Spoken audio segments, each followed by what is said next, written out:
Live. Everywhere. On netrootsradio.com.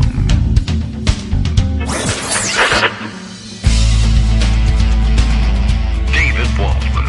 Kagro. In the morning. Now, here's David Waldman. Hey, good morning, everybody. How you doing? What a day. It is Thursday, January 7th, 2021. There's still a United States, so that's a good thing. I mean, I think so, technically speaking. No one told me any different. What should we talk about today? Maybe the fact that, we weren't really sure whether anything would continue. Or whether we'd have a country after yesterday. That might be something to catch up on. By the way, also, I have to alert you to this fact, and I think I put it in the morning post. Haven't shed the global pandemic by any means either, even though it probably wasn't top of mind yesterday. Record-breaking day in terms of deaths. Worldometers recorded the first day of American deaths in the pandemic over 4,000. 4,100 people died of COVID yesterday, and I'm sure nobody noticed because, who could blame them? Their eyes were on what was going on at the Capitol. Don't probably need to recap exactly what actually happened there. We have our own take on it, of course. We would have had our own take on it anyway, but as it happens, just before the show went to air this morning, Armando raised a very interesting story. We have a parliamentary emergency, everybody. I need sirens and warning signals and blaring klaxons and everything. We'll get to it, I guess, in a minute, and perhaps we could, I don't know, maybe I should save it for later. We could even discuss it more with Armando, but Greg will be here to round up the stories that normal people noticed. I can also bring you the stories that normal people, I guess, didn't notice, and Kyle Cheney did notice and then reported backwards, essentially. I don't know, it was 3 a.m. His mind was racing. He thought he had a scoop here, and he kind of blew it, and I guess you're going to have to call him out on that one. We'll get to that in a minute. But for now, let's introduce the show to all our new listeners, I guess, who are tuning in to hear about the parliamentary emergency. The Kagro in the Morning radio show is live now. This is how we tell you. I got a guy in Portland, Maine, who sends me a tweet to tell me that I'm on live, and then I tell you that he told me. That's how this gig goes. And then me, and you'll find me on Twitter as KagroX, and my Twitter and real life and blogging and everything else, pal. Dem from Connecticut via Twitter, and Greg Dworkin in real life. Well, as Bill in Portland tells us, unpack yesterday's insurrection and COVID superspreader event. Don't forget about that. As I, in this case Bill, down another fifth of whatever's left in the liquor cabinet and can party at Bill's house, although socially distanced. So, we should try and figure out some way of doing that. I think Bill could pour shots for everybody and then just throw them to us from 6 feet away. And, or maybe we just do it no hands. And if he gets it in your mouth, terrific. And if he hits you in the eye, you can absorb alcohol that way. It just stings a little bit. I don't know, trying to keep it lighthearted in the middle of possible overthrow of the national government and, like we said, worldwide pandemic that's killing people hand over fist. So, I don't know. We could make it Greg's job to make that transition. Ready? Go. Good morning, Greg. How are you? Uh-oh, I don't hear you. And then I'm not sure whether it's through no How's fault that? of mine. That was great. I was going to say, your line sounds nice and quiet, I must say. Yeah. Good transmission. Abby the Thumbs dog up is sitting here by my feet just watching everything, okay. making sure nobody breaks in. Or squirrels conduct a coup of some sort? Well, the deer and the squirrels got together, and the deer in the Senate and the squirrels in the House. And, the squirrels, you can scare the deer off, which is what happened last night. But the squirrels are really tough, and they just don't pay attention to you.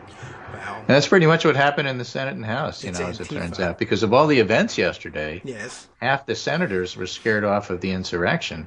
Yeah. I've been, calling them the treason and sedition party since the end of the actual election when they refused to concede. And it turns out I was more than a little bit correct, unfortunately.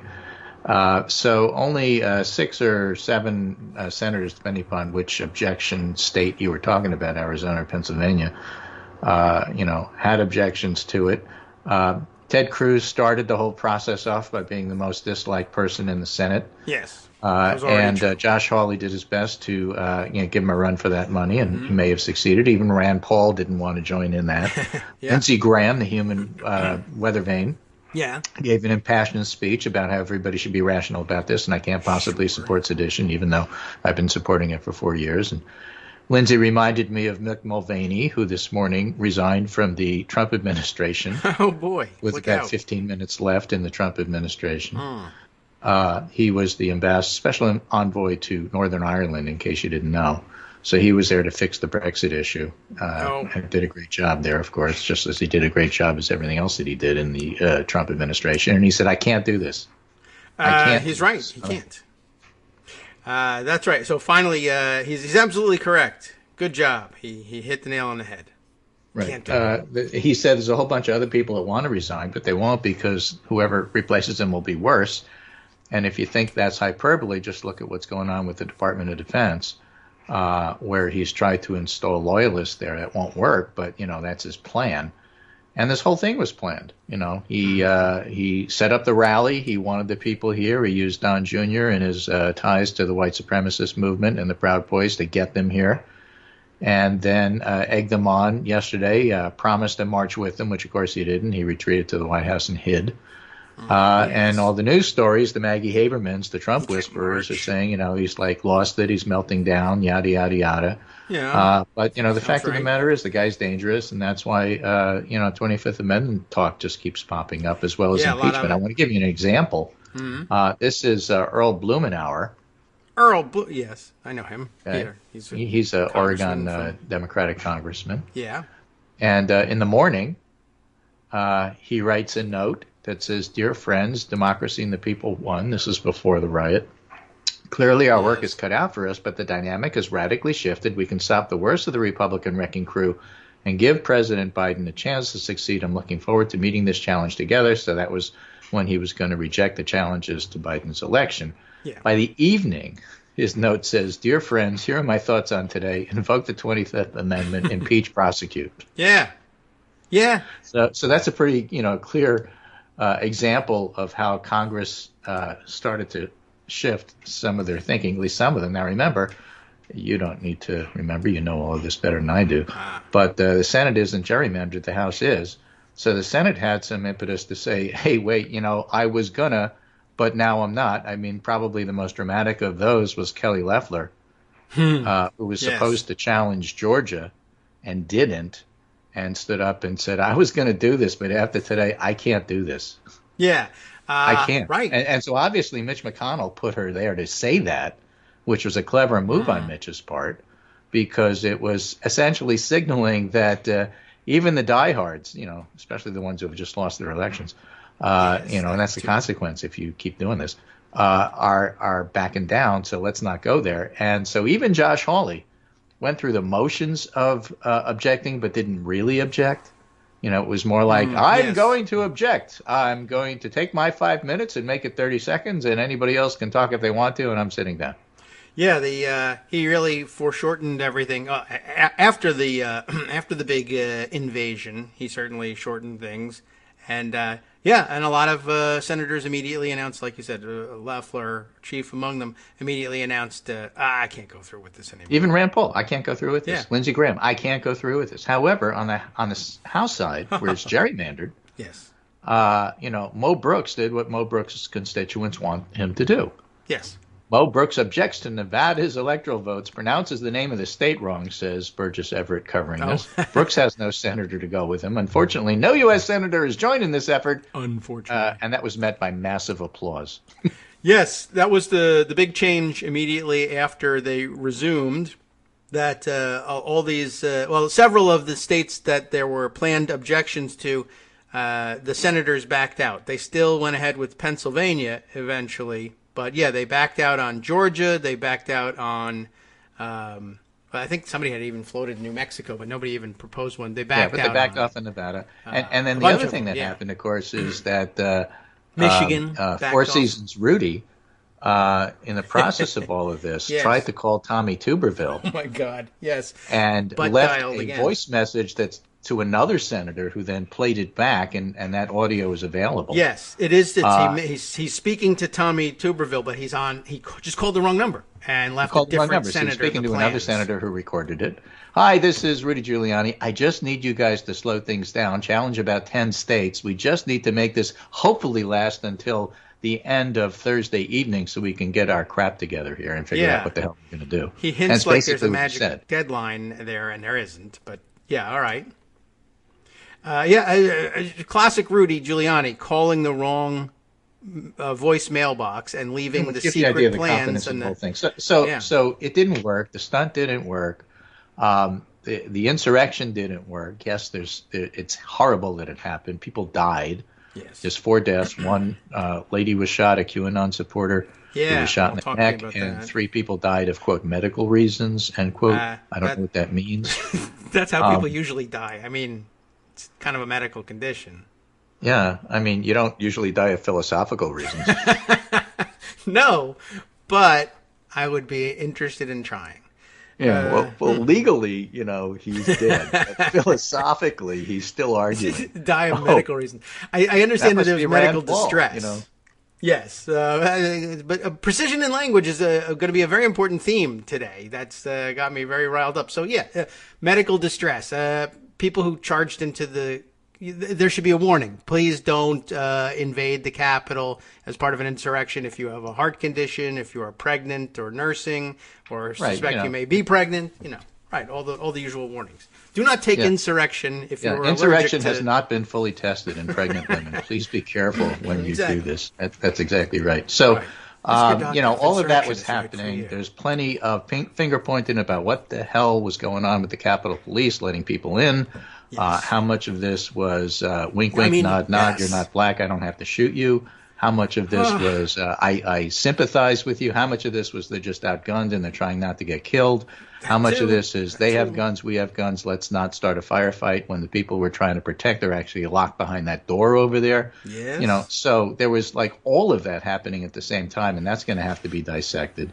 But in the end, it failed in the sense that, of course, it didn't overthrow the government. It didn't stop the Congress from, doing their duty, discharging their duties and affirming that Joe Biden and Kamala Harris are, in fact, the president and vice president. But perhaps more importantly, in the context of what these folks are trying to do, it wasn't the storm. Trump didn't go around and arrest everybody. No, that's right. For Armando's writing, there's no excuse for the Capitol Police. Of course there isn't. It was outrageous. I'm just saying. I'm giving you the various and sundry pieces of it.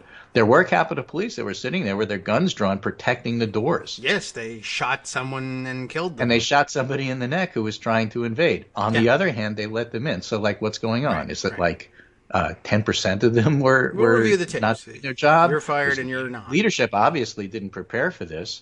They didn't have the barriers, firepower, troops, whatever they needed in order to do this. And, of course, there was this huge thing that happened where as things were totally out of control and obviously out of control, they needed to get the National Guard in there. And the National Guard is D.C. National Guard because it's D.C. because it's not a state. So that takes the White House to give permission, and Trump wouldn't give permission. Yes. So somehow or other, Mike Pence gave permission, which isn't necessarily legal, but that's what happened apparently. Yeah, and so the National Guard came. But as they were coming, of course, Virginia and Maryland sent their National Guard because it was pretty obvious what was going on. So by the evening, there was plenty of firepower there. And why that hadn't been pre-approved, preset, pre-done, all of that has to do with the fact that Trump didn't want it and probably blocked a lot of that stuff. Yeah. But we don't know that. That's pure speculation. What we do know is that they were not there. And they were not there in a timely manner, and people died. I will say, So, that those are facts. Yes. And we'll have to figure out what happened. So obviously there's a lot of recriminations about the Capitol Police this morning.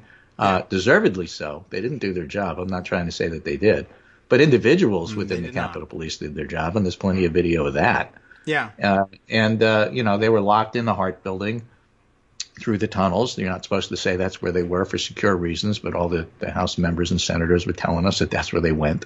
And they were there for 5 hours. And, then they got back to business and they did what they needed to do. And again, I guess my original point is that the senators backed down a little bit, but the House members didn't, because Mo Brooks and the Nazi from North Carolina, Cawthorn, refused to change their mind based on their constituents wanting them not to change their mind, I suppose. Yeah, I guess that's what drove it, unless they're just crazy all by themselves and independently.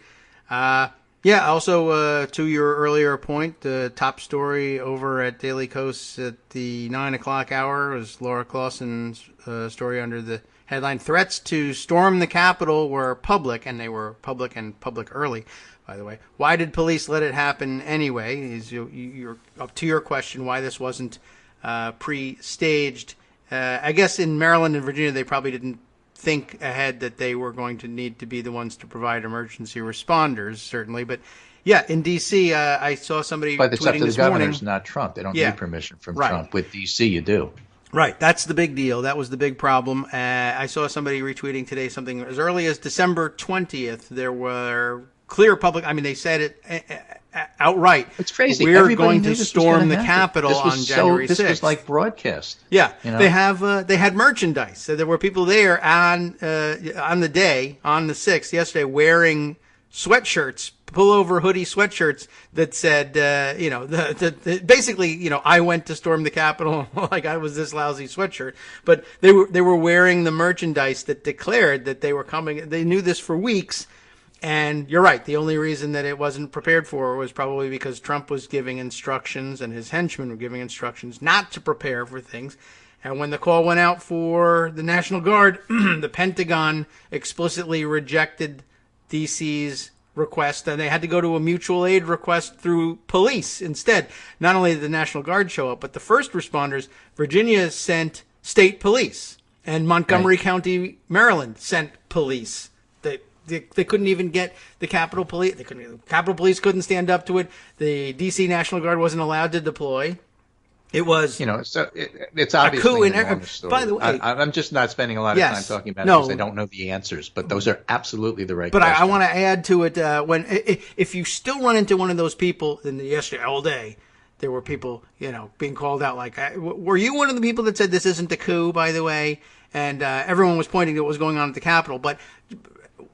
Beneath the surface, I think everybody now realizes what we're going at here is, I think it can be called a coup if the National Guard needed to deploy in order to prevent this from getting any worse, and the Commander-in-Chief of the United States Armed Forces gives orders to the Pentagon not to deploy United States Armed Forces troops in support of the insurrection being led by his supporters invading the Capitol. I think that's pretty clear. I think if you read about that in any other country, that they were storming the Capitol building and the sitting president told the army not to respond, you would say, my God, of course that's a coup. Look what he's doing with the actual armed forces and everything. Right. I'm not going to argue with you if you want to call it an insurrection, but that's just splitting hairs. The fact of the matter is the Confederate flag was occupying the Capitol. That seems something that didn't even happen in the 60s. Yes, that's true. They lost that one. They lost that one. And the idea that this is okay, and the president does a Charlottesville with good people on both sides, and I love you all, just added fuel to the fire. About 4 a.m. or so, he issued some other mealy-mouthed statement about how violence isn't good. At 4 a.m. this morning. As if that's going to do any good. So, obviously stuff to be outraged about. But, I'm just saying we don't have a whole lot of answers there. But clearly something was wrong, and it wasn't just, we screwed this up. It was way beyond that. Yes, it was. It was misplanned, and it was probably sabotaged in terms of what the response was supposed to be. And so, we need to get the answers to that. And so Mick Mulvaney resigning because worse people might take his place and therefore his buddies aren't going to resign. There may be some truth to that because there's some pretty bad people, it sounds like, who were helping to do this. The other reports that came out that were extremely disturbing that people glossed over because so much else was going on was that as this riot was going on and the insurrectionists were trying to break into the Capitol and succeeding, there were reports that people in the White House were discussing with the insurrectionists about what they shouldn't do or should do, or trying to get word to them that this isn't good or whatever. And like, why do you have open communication with these people from the White House? What the hell is that? Yes. So to me, that was Don Jr. talking to his Proud Boy friends. I don't know, his Proud Boy how Maggie Haberman's going to handle that, and and have the Trump whisperers say this is what really was going on. But what kind of communication are you talking about here? The only communication should be if you step over that line, you're under arrest. Yeah. Well, law and order people would understand that. Right. So, there's nothing about yesterday that was good. There's nothing about it that isn't outrageous. Mm-hmm. And that's why it sparked all sorts of open discussion about the stuff that we've been talking about for months. Yes. 25th Amendment, his being unfit to serve, how dangerous these 2 weeks are going to be. All the things we told you are unfortunately turning out to be true. Yeah. The DFHers of the world got all of this right from 4 years ago. And it turns out, you're seeing it right now. Now, here's another one I want to show you. And I sent you a picture of this. You remember the guy in the Viking suit? He's wearing, looks like he's wearing Steve Kornacki khaki pants, but no shirt. And he's got tattoos all over this, which I want to talk about. Oh. And then he's wearing a Viking hat with a red, white, and blue, face painting. Yeah. Or it's a hat. Like he's invading Scotland. It might be a Braveheart buffalo style, right? And so this is from Adam Rutherford, got raccoon tails on who it. is, I don't know what he is, but seems to be relatively knowledgeable about that. He writes, "I know this Jamacory wannabe MF is kind of funny, but his tattoo is a symbol of Wotanism."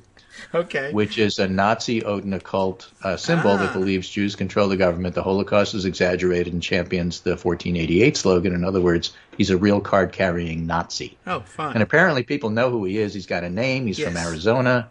And a lot of these folks have names and people know who they are. And I don't understand why they haven't been arrested. I don't doubt that they eventually will be. Like, they arrested the Proud Boys guy when he came back to D.C. for burning the Black Lives Matter banner last time he was there. I don't want to wait until last time, but I imagine they want to proceed with some caution here. Right. Here's a good way to do it if they decide to do it, because a lot of the attorney generals around the country basically announce, I may have 1 or 2 days left in my job, but if you're from my area, and I find out who you are under arrest. Oh, okay. Well, good. The 8 or 9 of them announced that in tandem. All right. And so, like, if the guy's from Arizona, let him go home to Arizona and get arrested there. I'm okay with that. You don't have to have an armed confrontation and get people hurt. Although I don't really want him on a plane anywhere. He's a terrorist. But hey, if there's police waiting for him at the other end of the plane and there's really no way for him to get off, that's okay. I guess, although... who knows what he does on the plane. But I won't be on it, so I guess that's I don't think he's going to hurt anybody with his Viking hat. As long as he doesn't bring guns on the plane. I don't care. Oh, by the way, there were pipe bombs and other stuff there. Let's not glide over that either. This is like a major incident, and it was planned and aided and abetted. I think those are the proper terms, by Trump. Yes. That's the deal. Noah Bookbinder has a piece in USA Today, Straight Talk. Trump is an enemy of democracy and his capital enablers are co-conspirators. I mean, that's basically it. Brett Stevens in the New York Times, impeach and convict right now. Trump is too dangerous to leave in office for even another minute. Stevens. That guy's wrong. So, he's wrong about everything. He's right about this. Oh, wow. What a day. Yeah, exactly. So, a whole lot going on here. There is a lot. Asparagus Zucchini, for instance, asking about does anybody have a vote count from the nobody obviously has one yet. A vote count from cabinet members on the 25th Amendment, and he was saying, I can't really think of anybody who would vote yes. But the thing is that that's starting to break. I did see an awful lot of reporting about actual cabinet secretaries actually contacting one another about maybe having to do this, and Pence seems pretty openly split on and very angry with Trump, as he should be. Somebody else did point out Mitch McConnell's wife is one of those cabinet members, and who she's was probably talking not real about happy. resigning, but then wasn't talking about resigning. Yeah, I mean, there's a lot going on. Don't here. resign if you would sign on to the 25th there's Amendment. obviously more to come, but there are things that Resign the him. federal government, in fact, in their capacity, can do to help limit some of the damage. But he's still in a very precarious position, and if the stories being written, like Maggie Haberman saying he's lost it, et cetera, are anywhere close to true, these are dangerous times. Yeah, right. And lots of people taking the time to point out yesterday. Now, one other story we haven't yet mentioned. Trump has had his Twitter account locked for 12 Not just Twitter, hours. Facebook, Instagram, they've all been blocked for at least 24 hours. That's good. I mean, it's a good start anyway. Obviously, lots of people pointing out 4 years quite too correctly late, that it should have yeah. been done. Yeah, it should be deleted, etc. But yeah, so that's where we are. Lynn Wood also this morning, I found out, has also gotten his accounts locked. But he keeps calling for everybody. He called for Mike Pence to be strung up and killed by firing squad for being a traitor. So it's kind of bad. That's also bad, right? So so all of this happening, but somebody else pointing out, and I think it was David Jolly, actually, former Republican congressman, pointing out, the guy's he's not allowed to comment on Twitter anymore, but he still has the nuclear codes. That does seem a little incongruous and maybe a little worrisome too. Right. So okay. Right. So so Tom Cotton is the moderate here. Because he wouldn't go along with it. Yeah, I know. Well, it really everybody had to change their stripes. For what happens later, right? Mo Brooks, not a moderate. He's claiming it was all Antifa. Yes, that's true. He admitted they Matt Gaetz we know who they are. We know their names. Yeah, that's a big problem for making that claim, I think. Matt Gaetz did one as well. I have a great thread debunking that. Maybe we can get to that later on in the show, too. We'll be right back after a 2-minute break. I promise not to invade any government buildings during this break. Can't speak for the 1 minute thing at the top of the hour. You can't keep. This one will work. Hi, everybody. It's me, David. Let's change things up from the old fundraising pitch for just a minute and talk instead about how you can be a part of our show. If you've got a smartphone or any other electronic recording device, why not sit down and record a segment for us? Read us an important article and give us your take. Read one of your own original essays, or even just give us your commentary on something you'd like to share that's important to you. Then send the file to me at kagrox@gmail.com, and I'll try and work it into the show. Short segments, a few minutes in length, are easiest to fit in. And of course, I can't always guarantee that I'll be able to play everything, but if you've ever shouted at your radio or TV about something you wish was being covered, here's your chance to change that. Make the show your own. Send your submissions to me at kagrox@gmail.com.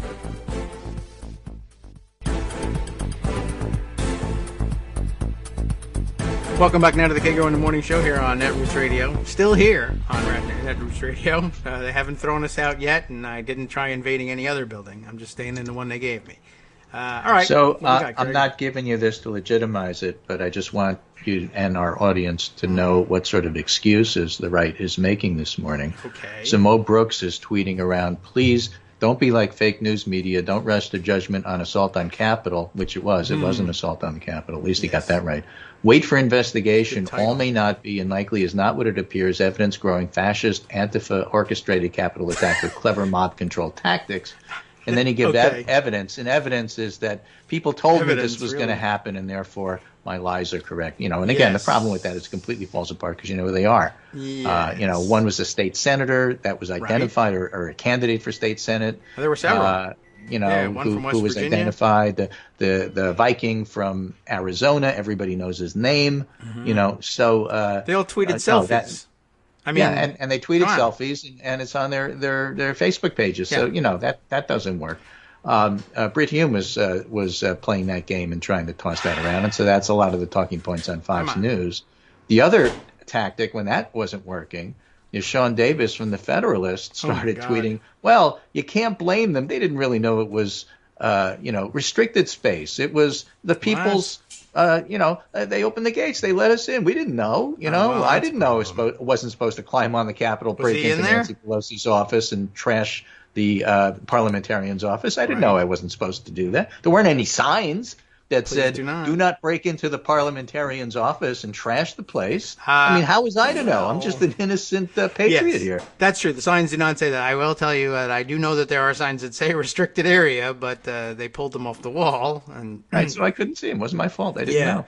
Well, that guy is So particularly that's not going stupid to work and either. dangerous. But, it's just Sean to give you an Davis. idea of how they just simply do not want to assume responsibility because, of course, they're all libertarians, right? Right, I guess. If that's convenient, they will become libertarians for the day. If you say you're going to prosecute the Republicans who did this, People need we're the personal responsibility party, and the responsibility falls on Antifa. You should have, Bigfoot and Yeti and all, spaceships and aliens, so don't blame us. They're up to that at this point. I will note for the record that Mo Brooks, as you point out here, lays the blame at the feet of fascist Antifa, which, of course, Antifa is short for anti-fascist. So these are the fascist anti-fascists, the ones that are, whatever. Now those guys ought to be easy to catch.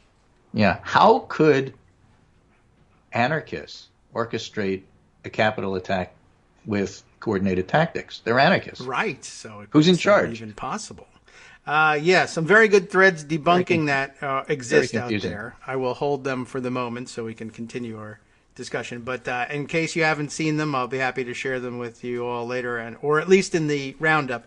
They're important. If you entertain discussion with somebody who's going to say something dumb like it was really Antifa dressed up as Trump supporters, the evidence that's real, not like the Mo Brooks one, can be shared later on. So right. Yeah, you're entirely right. We know who they are. So, it's all bad. There's nothing good about what happened yesterday, other than the fact that Nancy Pelosi and Mitch McConnell and Mike Pence, to his credit, pulled it together, did what they were supposed to do. Yes, it's a low bar. It's like stepping over the threshold to your doorway, but they did it. And, they affirmed, it's not certified because that was done by the states, but they affirmed that Joe Biden is, in fact, the actual real president. So now what?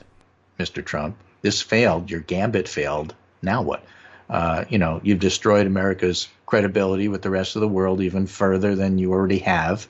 You're the laughingstock. Turkey is giving us lectures about how democracy really works like it does here, not like it does in the United States. So now what? Now what happens? And so that's the question that we are asking going forward. What happened and how did it happen is what we're asking going backwards.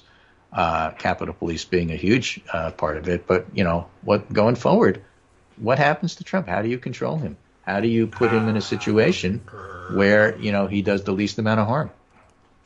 I was thinking they ought to have told him, somebody should have said, sir, you know how he loves sir stuff. Antifa is coming and they've breached the first of the 17 fences you've put up. The other interesting thing, by the way, for all of those people out there who kept saying, well, you got to give Trump some space to concede. He'll do it, after the election. That's what Mick Mulvaney's November op-ed was all about. Don't worry about Trump. He'll concede. No wonder he had And, of course, this morning he was on CNBC saying, well, okay, I got that one wrong. Yeah. But then it'll be this date. Then it'll be that date. Then it'll be the certification date. Then it'll be this date. Well, yesterday was like the big date. Yeah, that's kind of the last one before and I'm he's not still leaving saying, the White House. I won't concede. Yes, that's right. And, I guess he said it yesterday. Somebody He did say at 4 a.m. Somebody wrote for him. Yes. Probably he didn't even know it was sent. That there will be a peaceful transition of power January 20th. But he didn't promise not to screw everything up between now and the 20th. And there's still a lot of time left, so he can still do a lot of damage. So. He can do plenty, and he will do plenty. And, even if he, in his own statement, said he promised a peaceful transition of power, who knows? If he talks to somebody who says, hey, don't promise a peaceful transition of power, after that, he'll change his mind. The point is he's not going to concede. He's never going to concede, well, and so we have to act accordingly. And everybody, in the media who covers this needs to act accordingly. And for God's sake, don't normalize it. I was going to say I don't see how that could happen. That after yesterday, isn't that amazing? That's certainly. Well, what happened? There were good outlets. NPR called it insurrection from the beginning. They put out word to all their people. We're calling this insurrection. That's what it is. They were very clear about what was going on. There was no mealy mouth both sides about it. If NPR could do it, you all could do it. So it isn't a question of making excuses for Trump. It's just a question of trying to report as best you can what people are saying, not because you give them credence, but because, it's important to know what it is they're saying. It doesn't mean that you think that what they said is okay or that you accept it. But, what you don't want is, well, this happened, but the White House said that. That's not good enough. It was never good enough, and you got, talk about people who found the light and then finally decided to resign. Media has like 2 weeks left to get this right. And they really need to start like we're kind of running out 4 of time years ago. Yeah, a lot of things that they need to get right and are still not getting right and still normalizing in very weird ways. I don't even know how to explain it. This morning, this thing with that Armando spotted with Kyle Cheney and his reporting. Yeah, that's what we're talking about. Okay. Armando's also talking about something about Dan Scavino and what he said. I have no idea what Dan Scavino said. He may have been the one who put out the word that he now says it's going to be a peaceful transition because Trump can't tweet for himself. I mean, I'm telling you that this thing happened, but don't think that that's what's really going on. Trump is seething. He's talking to the portraits. He's wandering the halls.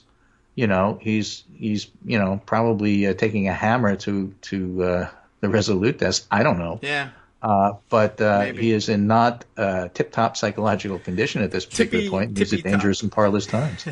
Yeah. That's what I was thinking. They should have told him that that protesters had breached one of the fences and he would have run into the bunker again, and they just locked the door behind him, and that's how you contain him. Yeah, I suppose.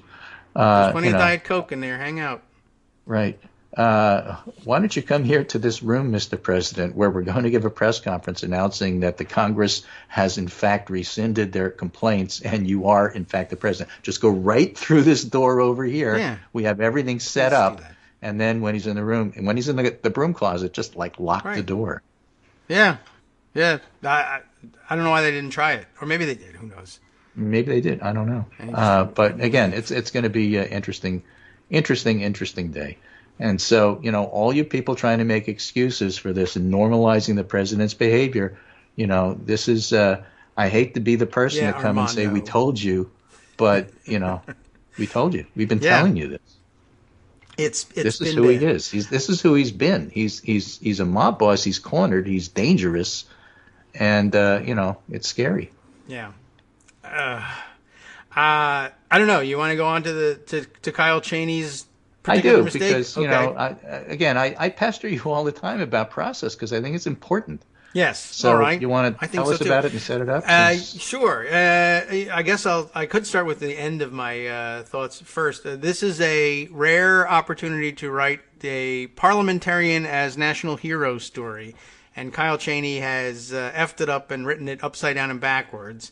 And he's normally an okay reporter. I mean, I use his stuff all the time, and he's a fairly normal-ish seeming person. Anyway, and maybe this is fatigue and the pressures of the insurrection because it's in the middle of the night. But go ahead. He starts off the tweet that Armando brought to my attention. Anyway, begins here.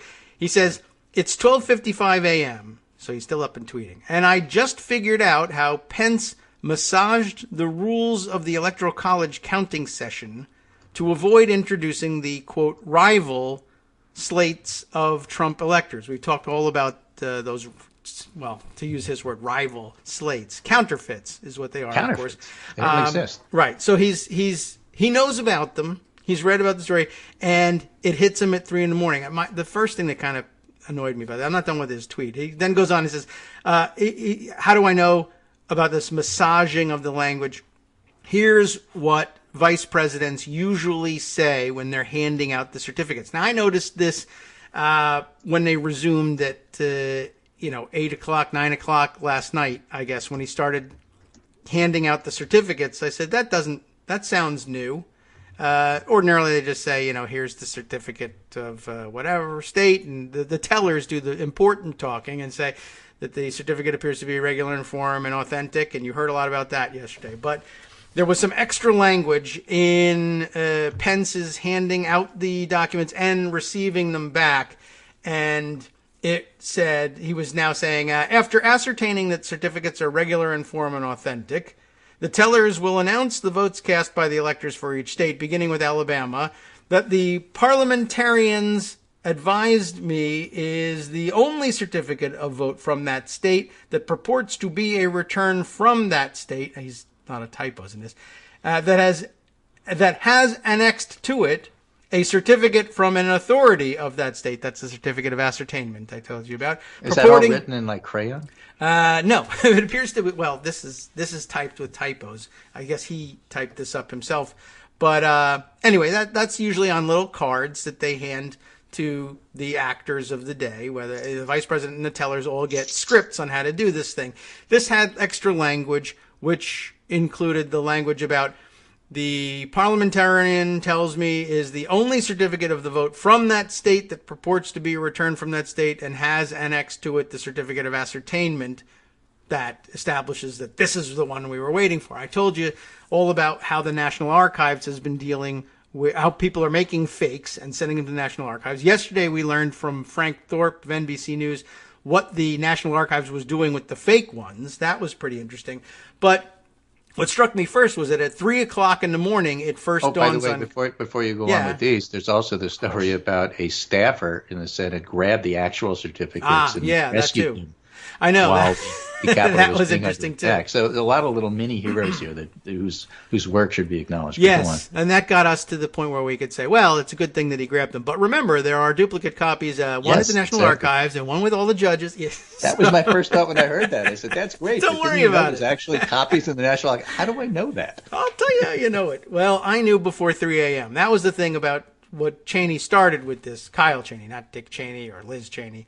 And he's not related, I don't think. Anyway, so it hits him at 3 a.m. Hey, they're using different language, which, okay, who knows that, right? We do, but he doesn't. That's fine. And then he goes on, though, to say, well, look, here's how they did it in years past. What the vice president used to say, it's short, I can tell you. The vice president, after ascertaining that certificates are regular and formal and authentic, the tellers will announce, you know what? Again, there's the typo. It says, there's no punctuation here. What this is, it should have been the vice president, : like this is your line, sir. The vice president will say stage directions. Yeah, it's in Don't there. read the stage directions when you're on the stage. He didn't put any colon in there. So this is what the vice president would say. After ascertaining that certificates, president, you have no colon. Right. That's a problem. And no other body. No That's spine, medical, for sure. After ascertaining that certificates are regular in form and authentic, the tellers will announce the votes cast by the electors for each state, beginning with Alabama. That's what you normally say. This year, he had to say, this is the only certificate from Alabama. It's got appended to it the certificate of ascertainment. That's how we know it's the only certificate from Alabama. And now go ahead. And then they'd read it, and then they'd hand it back to him, and he would say, does anybody have any objection to the fact that this is the only one? No? Good. Okay. And so he realizes... let's say 9, 10, 11, 12, 6 hours into it, that, hey, they changed the language, which for an ordinary mortal is not unusual. But for listeners to Kagro in the Morning, perhaps you might have done that. So then he gives his discussion of what that means. And it begins this way. I don't know why he starts with the too long, didn't read, because it was only one tweet so far. But this is Kyle Cheney who's so I guess that tells you something. All right. The law specifies, he says, and Armando just exploded because the law does not specify this. The law specifies that the VP must introduce all, quote, purported electoral votes. This year, that might have included the unserious / mock Trump electors. That's his only nod to the fact that these it's are fantasy counterfeit. electors. They don't exist. Yeah.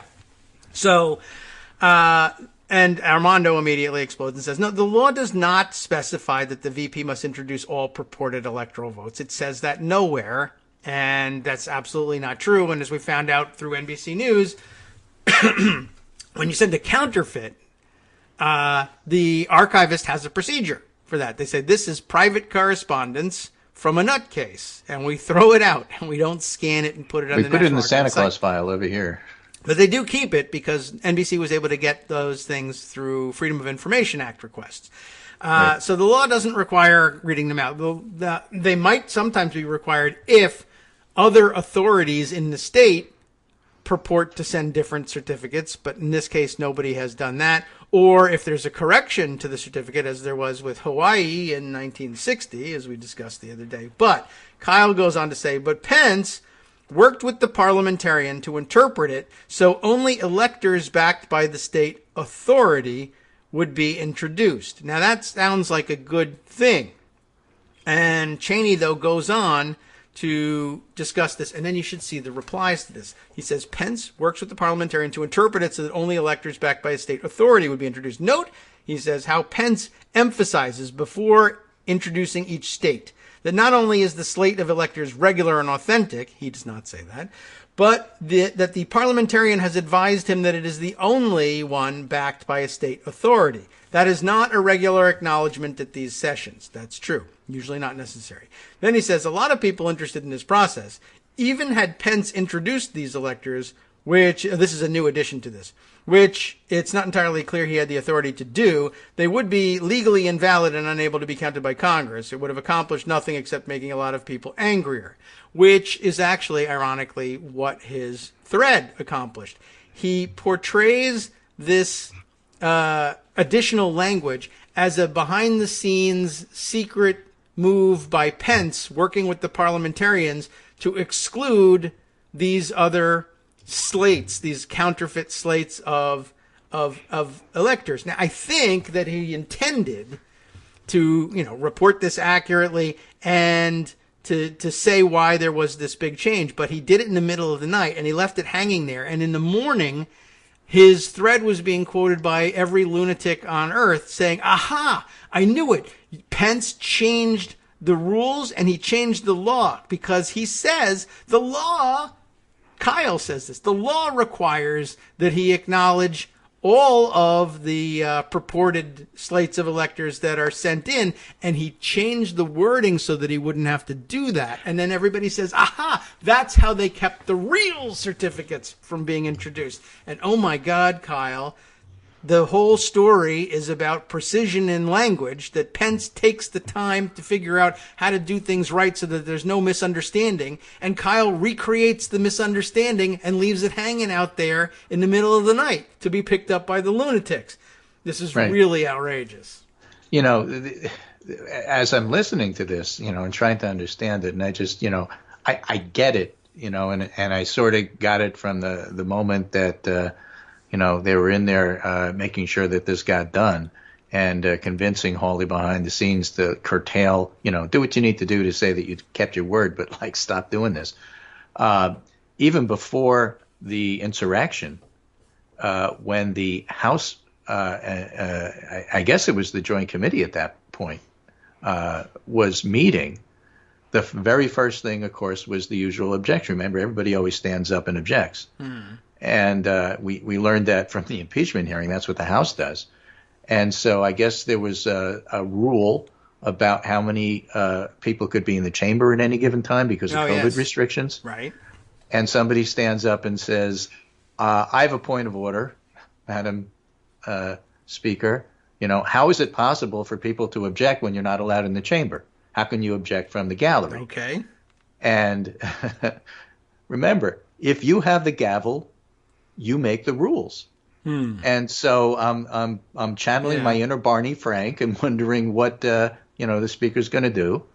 And she says, and again, I may be getting the sequence here wrong and even getting the people wrong, but this happened. And the response was, that's an opinion. It's not a point of order. We don't have to deal with this. Huh. Okay. You can't keep saying, I have a point of order, when in fact all you're doing is saying, right. Well, this is really a comment and not a question, like you do at scientific meetings, and then you go on for 45 minutes about your own work. That's not how it works. If you have the gavel, you can say, no, we're done. Let's move on to something else. And this is the equivalent of that. Last night. That's true. There was a moment, actually, where I had been wondering during the speechifying late at night and early in the morning, after the events of the day, why none of the Democrats at that point debating the objection to Pennsylvania's electoral vote were saying, hey, we should probably point out for you here that all of you, the president's lies about the outcome of the election and all of your lies in support of his lies about the outcome of the election are what got somebody killed here today, just a few feet away from where we're standing now. And, portray her in a sympathetic light for these rhetorical purposes. A 14-year Air Force veteran so lost her grip on reality due to your program of lies that she flew here from California, tied a Trump flag around her neck as if it was a cape, and dove through a window and got herself killed because of you and your lies about the outcome of this election. Connor Lamb then went to the floor and said basically that, and was called out for it, and properly so. I mean, I wasn't scripting it for him. I think a staff, I hope he didn't read my Twitter feed and then say, I'm going to go give this speech. Because, it has to be crafted a little bit differently. There is a rule about characterizing the speech of other members, or the president for that matter, unless he's actually under impeachment, as lies. And one of the Republicans objected to his use of that word and called for the words to be taken down. And there was another rescue from the speaker with the gavel in her hand, said, your objection is not timely, so therefore it's invalid. And it was pretty timely, to be honest. And they said, well, when am I supposed to make this? She's got the gavel. Yeah. When am I supposed to make this objection? And she said, as soon as the words are said. And I don't think it was 30 seconds before the guy had said, wait a minute, I object to those words. Maybe it was longer or whatever, but I guess it's discretionary. And basically Pelosi said, it's, now 1 o'clock in the morning. I've got the gavel. You don't know what you're talking about. Watch this. I understand what you're saying, but the objection's not timely and it can't be, we're not going to take his words down. We're certainly not going to stop these proceedings at this point to have an hour's debate over whether or not you lied about this stuff. So, all right. Right. Moving on. Also, what almost happened during that was physical confrontation because the Republicans actually started physically approaching Connor Lamb. Yes. And there was one moment during that where Speaker Pelosi ordered the chamber cleared so that they didn't actually get into a fist fight. That was something, too. You couldn't see who it was because C-SPAN no longer in control of those cameras like they were for opening day, special circumstances. And so you couldn't see what was going on in the back seats. So, I don't know who was approaching who. I think I saw somebody say Eric Swalwell, apparently. Just kept saying, the truth hurts. Yeah. I'm sorry, but the truth hurts. Yeah. That was a good recovery by him. That was a mistake of his to say. Yeah, he shouldn't have done it. Lied. But although he's right, and you should be able to say that. But the point you're making is about the speaker and the gavel, and when you're running the meeting, what you can do, and in fact, you can do a whole lot. And the people on the floor for a more experienced parliamentarian on the Republican side could have made a much bigger stink about that, and maybe even gotten somewhere. But perhaps ultimately not. They just would have said, "I understand your point. It's 1 a.m. We know what we're here to do. He's sorry he said it. Now move on." Boom. And that was kind of it. It was pretty crazy. Yeah, pretty crazy day all along. So, all right. There's a lot going on. Now. That's going to be my summary for today. We'll have to, sort it all out. Hopefully by Monday when I'm back, we'll have some clarity to some of these things. Yeah, especially what's going on with the Capitol Police. Those bombs, I think Armando's pointing out, were like actual real bombs. Those were explosive devices that were found in the various and sundry places, I think, among others, the RNC, the DNC. I mean, this was an insurrection and has to be treated accordingly. And anybody playing this down is a fool. And, Fox News has a lot to answer for. Yes, they do. So meanwhile, people are resigning. Mm-hmm. There's a middle management guy, Matthew Pottinger, Deputy National Secretary Advisor, with a special focus on relations with China, resigned Wednesday. In the aftermath, and of course, a very important position, Chief of Staff to Melania Trump resigned. I think that Mulvaney's right. There are a lot of people who want to resign at this point. It's too late for them. So they're all weighing the pros and cons of their own personal careers in terms of this, and they're using the excuse that I'm worried about who's going to replace me in the next few minutes. Oh. But the real issue is what am I going to do, and how do I present this as it's principled? Yeah, well, they'll have to do some crafting on those statements. Maybe we'll believe them if they're well written, but that's unlikely to happen, so we'll just dismiss them out of hand starting now. All right, well, plenty to catch up on, certainly. Thank you, Greg, for agreeing to come in today, even though there might not have been a government or anything, but it appears there is one, so I appreciate it. I'll just give you this tweet from the FBI just so that you know. It's a right. public service announcement. The FBI is seeking to identify individuals instigating violence in Washington, D.C. We are accepting tips in digital media depicting rioting or violence in and around the U.S. Capitol on January 6th. If you have information, visit fbi.gov/U.S. Capitol. Everybody send in pictures of Donald Trump and Rudy, please. Thank you. They did and it. We'll see where that goes. Okay. Very good. And Ryan Enos, the political scientist, tweets this around and says, part of me wants to believe that the FBI knew every reply to this was going to say 1600 Pennsylvania Avenue and was okay with that. Yeah, they just wanted to build a record. That's all. It's no small thing to have to go to the White House and arrest the president, but they needed enough public support for it that they could do it. Right, but the best part of it is when you go and you arrest him, how Fox News is going to make it out that Donald Trump is really just Antifa dressed up as Donald Trump. Yes. I mean, he's a lizard person or something. I don't know how they're going to do that. Right, sure. Anyway, take care, and I will talk to you on Monday. All right. I hope so. I believe in it. Yeah. Okay. Thanks, Greg. I appreciate it. I know you got to go. I guess the Ice Cream Man was in the background there or something. Yeah. That was a nice, sweet little tune. Yeah, that's the new washing machine. Oh, that's cute. Yeah, they all play songs now. Right, that's true. Every brand has its own little song. They don't just play songs. They tell your iPhone that they're done, and then they ask what you want for dinner so they could set their companion stove at the same time. Really? But I'm not worried about somebody breaking into my house through the internet. I mean, Yeah, I know. Oh, the Internet of, what is it? The Internet of Things. Yes. Okay, that's pretty fun. All right, I appreciate the chance to hear that nice little tune. Yeah, all right, take care. We'll talk to you on Monday. And, you know what I need? Actually, now the stove that's cooking dinner for you could tell the washing machine what I'm having for dinner and how long to soak my clothes to get the stains out. This is a perfect idea for using all of this. All right, we're going to take a quick break. Oh, look, somebody who tweets in a Truro Renfro who says, hey, you have the same laundry machine as me. That's amazing. Then you do my laundry. What am I doing? Now that's a solution. All right, see you Monday. Don't try this at home. Well, actually, try it at home. All right, welcome back now to the Kagro in the Morning Show here on Networks Radio. The power of internet radio. This is very interesting. Now I'm all excited about this. It's the new Coke can opening of the show here. So apparently Greg's got the same. It's Greg, not me, having the same laundry machine as you, Truro Renfro, and Lisa Shoshana. So good news for you. Your washing machine mates. Occasionally, I usually try not to run the dishwasher during the show because it's kind of close to where we are and it would create a hum and everything. But when you hear the cycle finish, ours is what? GE or something, and then it plays the little do-do-do-do-do-do-do-do. It's a nice little tune, and I'm interested in it. Now, all brands have to compose music now. It's not enough to just wash the damn stuff, but they got to sing you a tune when it's done, too. I kind of like that tune that he had there, too. What brand is that? Truro Renfro? You can tell us. Oh, maybe that's too much information, and we just don't need to know that. All right. Let's see. So, I was a little peeved about the Kyle Cheney thing.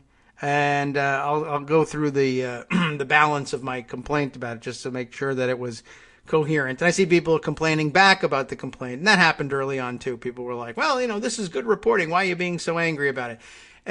Because it's bad reporting and it's dangerous. It's not so much that the reporting by itself was so egregious or whatever, but I watched what the responses were and the fact that it fed insurrectionist furor about what happened yesterday. I think that's probably not what Kyle wanted to do. And frankly, he probably, and maybe we ruined it by adding too many responses to it. He should have deleted it and rewritten it and started over again. And he tried to comment and add at the end of the thread some more comments this morning, acknowledging that something had been screwed up about this, and to which he just characterized as lots of interest in the thread. But yes, the real problem, and the thing that somebody thought was condescending here, was I was saying, look, this was pretty obvious. He's saying, oh, it's 2:55 a.m. and I just figured out how Pence massaged the rules.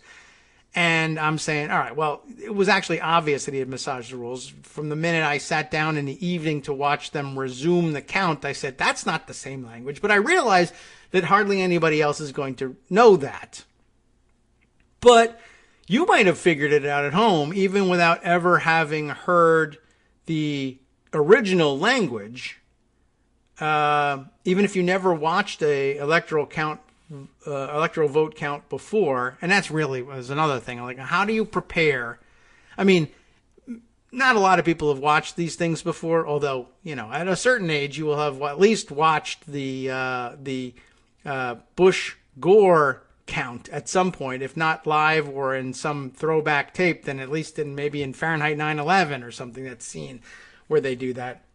But even if you haven't, if you're a political reporter and you're going to cover Congress, and that's what Kyle does, and you know that there's going to be objections to the electoral vote count, and that that's going to cause problems, and it's unusual, and it's a disruption, and there's a process that you need to understand for how these things work. How you don't go back and view some of the archival video of previous counts, I don't know. And then somebody said to me, well, did you read the rest of the thread? Because the rest of the thread is him comparing the language from previous years. He obviously did do this research. Yes, but did you read the beginning of the thread where he says it's 3 o'clock in the morning and I just figured this out? That means he just figured it out. Like, you should be doing that research not at 3 or 4 in the morning, but days prior to this. But okay, so fine, you didn't do it. I can understand that. And that's not shocking that, even a congressional reporter wouldn't recognize that the language has been changed until 3 o'clock in the morning. But what's the problem is that now that he's finally caught up to the issue here and has seen that the language has changed and figured out and found out from the parliamentarian's office the backstory of how it changed, he doesn't discuss the why of it and just leaves it as as bait for lunatics to conclude that Pence has done something nefarious here. So he's now caught up, and the story is presented, as I said, as having involved some sort of unfair rules change or maneuvering. Unfortunately, as I say, just to give him the benefit of the doubt, unfortunately, that seems particularly dangerous just now.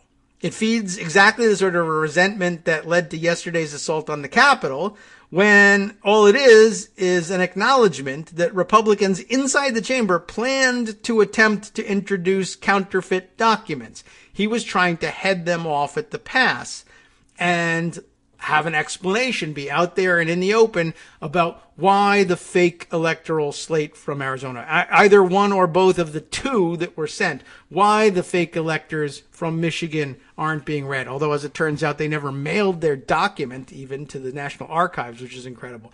Why the fake slate from Pennsylvania that was mailed to the National Archives isn't being read. He's telling you why, because they're not authentic and they don't represent the real, true, and certified vote of the electors of that state. And he's putting it all out there in the open, and Kyle Cheney is writing it as a smoke-filled backroom process story.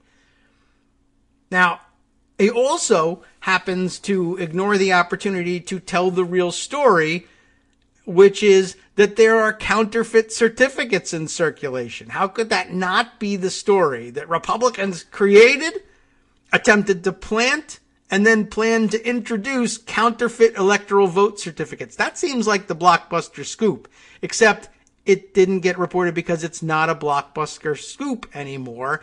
NBC News already reported that. Well, lots of people actually reported that. And NBC News reported what happened to those certificates. So they actually did the work of talking to the National Archives and said, well, what's going to go on? Ahead of time, they prepared to know what the process was. And now if you go, like I said, read the replies, the initial replies to Cheney's thread. The people who were sharing it are now certain that Pence cheated in some way. And that what he really did was clarify the language in an attempt to preclude more cheating from them.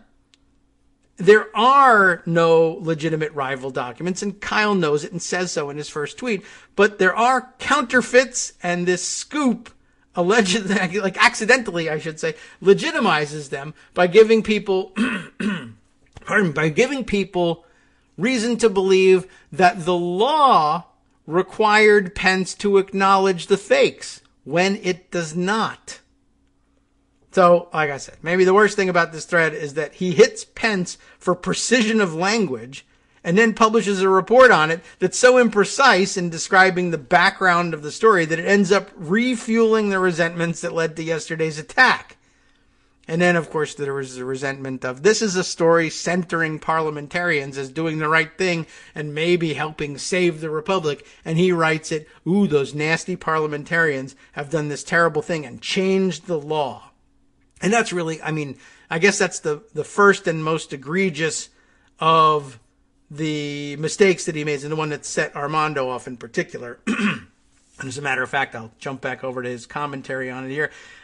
He says, look, I can tell you why he's saying it. He found the 1889 case where some guy pretended he was the governor of Oregon and sent in electors, and the VP got unanimous consent to discard those votes. He loves that. He found it, and he wants to, and fine, that's a nice find, and you can have a good time writing about it. But he says, what else does Armando say? It's important to remember that the archivist sends the certificates on January 3rd. And that's all there really is to it. At bottom, the story is not that Pence massaged the language or that the parliamentarian massaged the language. They didn't need to. They did it in an attempt to make things ironclad and clear, and there's nothing nefarious about it.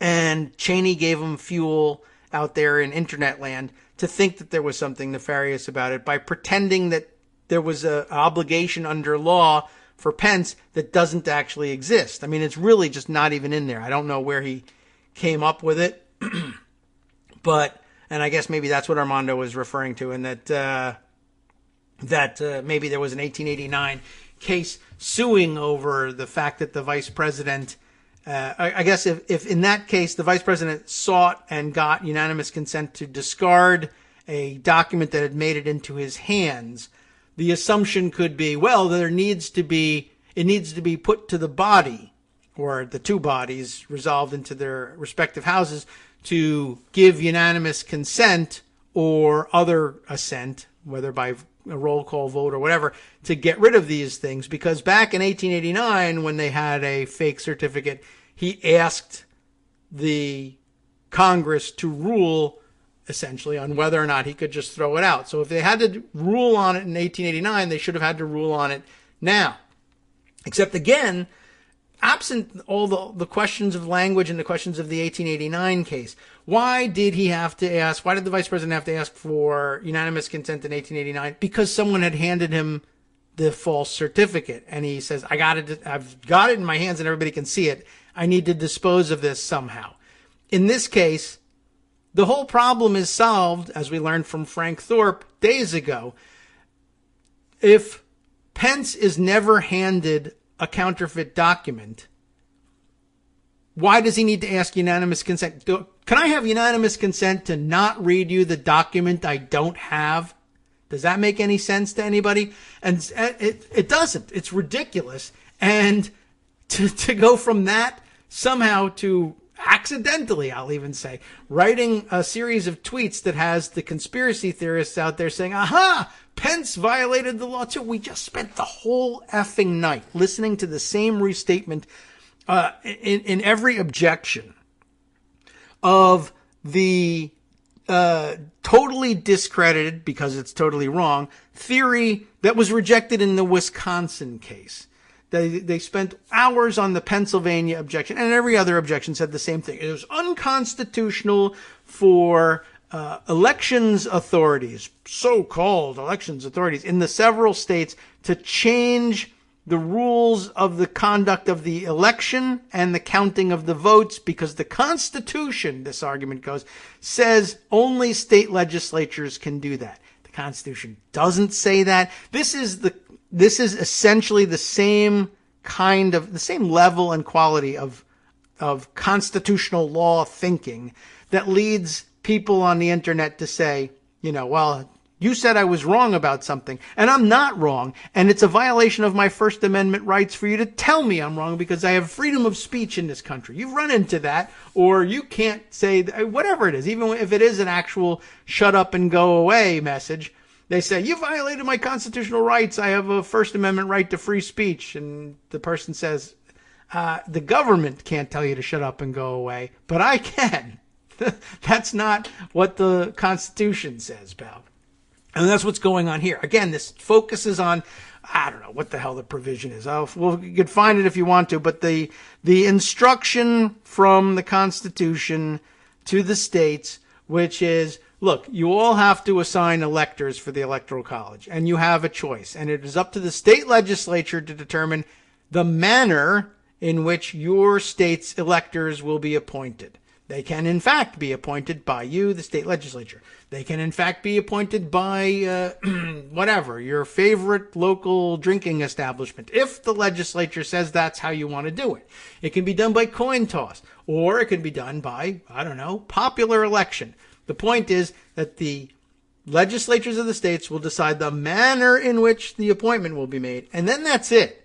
Now, state legislatures have taken it upon themselves for various reasons to design more and tighter rules about how to conduct elections. But the fact that there are laws about elections does not turn them into the constitutional mandate of selecting the manner in which electors will be appointed. That's a one-liner.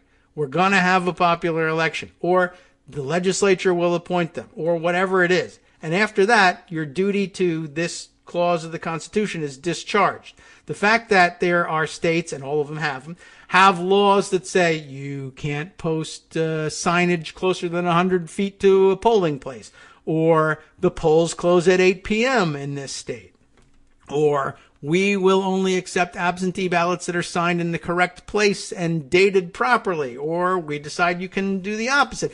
The fact that some states do legislate on those things has no bearing at all on the question of in what manner will you appoint your electors.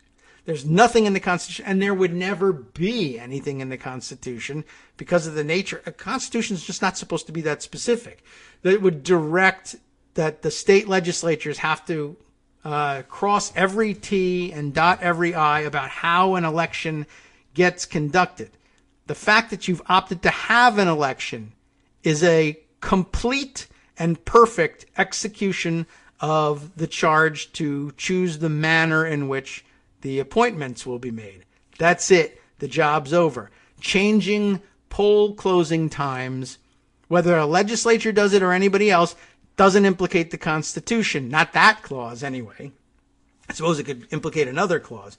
But this is basically all there is to it. And that's what was decided in the Wisconsin case and has been applied in different forms in lots of these 60, 61, 62 cases that the Trump people have lost. They are waving around the Constitution and say that the manner means that if the state legislature says that the polls close at 8, but a volcano erupts in the middle of the state, and they go to an election judge, as is always done in every election. Everybody's heard of things like there's a fire, there's COVID, there's a volcano, there's too many people in line, the machines broke. You always hear these stories. What do? They go to a judge and they say, it's an emergency, and we will authorize keeping the polling places open until 9 or 8:30, and if you're in line by that time, you get to vote. It's very familiar to everyone.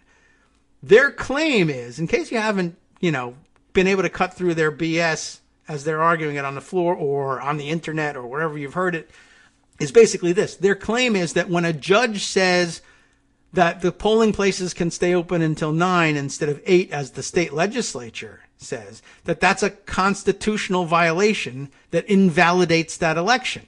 And that's totally stupid and has nothing to do with anything and is totally wrong. It's just they misinterpret willfully what the manner of appointing the electors means. Just as they misinterpret what the meaning of the freedom of speech means. Well, I have freedom of speech. That means I can say anything I want, wherever I want, to whoever I want. No, it means as against the government, you have freedom of speech, and that's all. And even that is nuanced, as we know. And this is at the heart of the whole thing.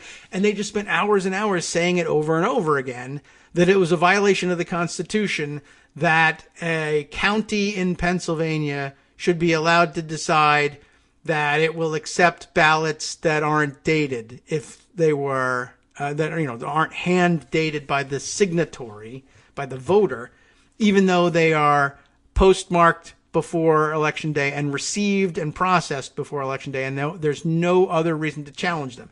Or if a county decides that they will accept votes that are postmarked by Election Day, but that arrive up to 3 days after Election Day because there was slowdown in the mail, and they say, all right, there was a huge disaster and a flood in the local post office, 4 days, 5 days, 6 days, whatever it is, as long as it's reasonable.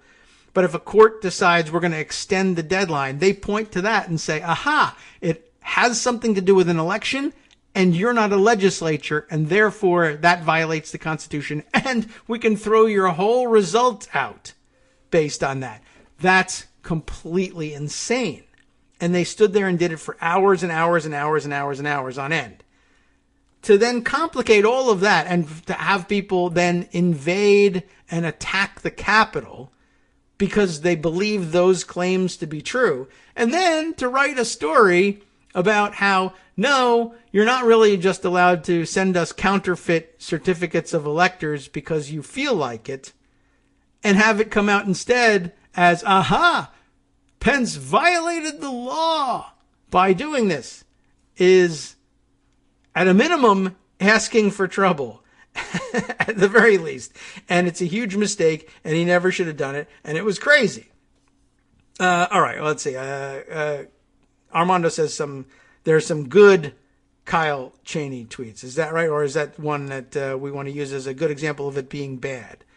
Here's a good one, right? So he's blaming Marco Rubio quite correctly for driving a lot of the issues that led to yesterday's attacks.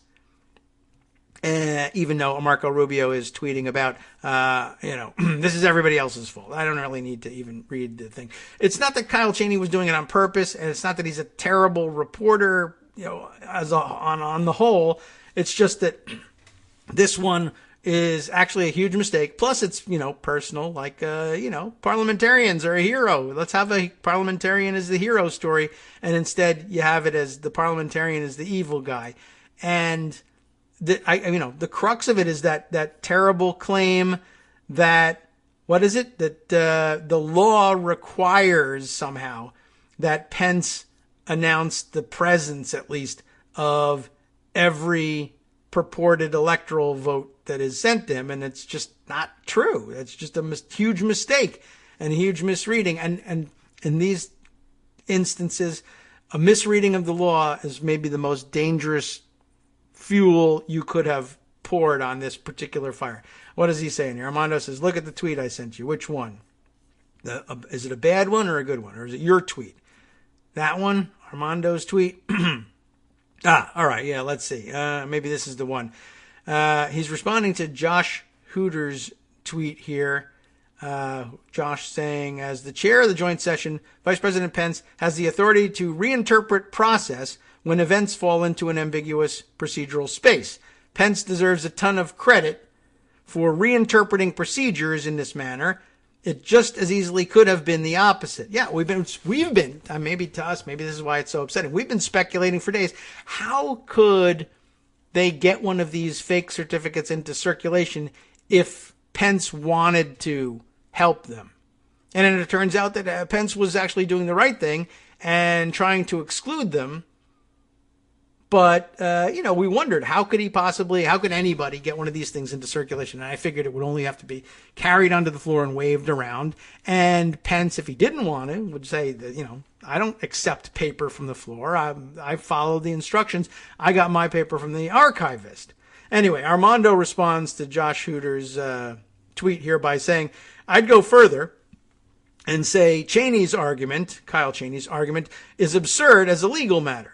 Section 15, and remember we're talking about, what is it, 3 U.S. Code, Section 15, the Electoral Count Act, right? So Section 15 makes express reference to Section 6, which he says parenthetically is about the governor's certification, right? So Section 15 makes express reference to Section 6 about governor's certification, and as the archivist stated, even a competing slate must be from a state body in order to be official. It can't be everyone sends their own certificate.